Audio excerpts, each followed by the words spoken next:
నేరములు మోపే పని మానుకో. నీ ముందు వెళ్తున్న వ్యక్తి మీద నేరాలు మోపుట మానే. ఈ నేరము మోపే స్వభావం ఎవరిదో తెలుసా? అసూయపరులది. అసూయపరుడు ఎవడో తెలుసా? ఫిలిస్టీయుడు. ఈ తాకులాట్లు నేరాలు మోపుతూ వాళ్ళ మీద వీళ్ళ మీద వీళ్ళ మీద వాళ్ళ మీద చెప్పుకుంటూ నువ్వు పోయినంత కాలము నువ్వు చేసుకునేది ఏంటో తెలుసా?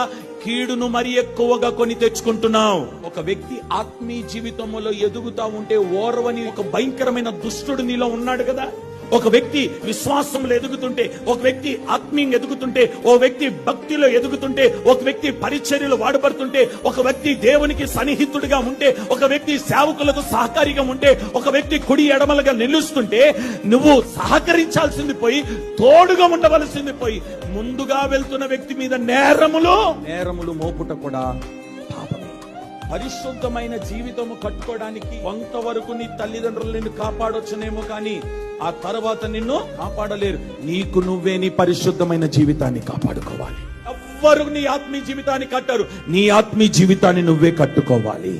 నీవు బాగుపడడానికి పశ్చాత్తపడి నీ పాపాన్ని ఒప్పుకొని నీకు నీవే ప్రార్థన జీవితాన్ని కట్టుకోగలగాలి. నీకు నీవే విశ్వాస జీవితాన్ని కట్టుకోగలగాలి. రోజుతో నేరాలు మోపుట నీవు మానుదువుగాక.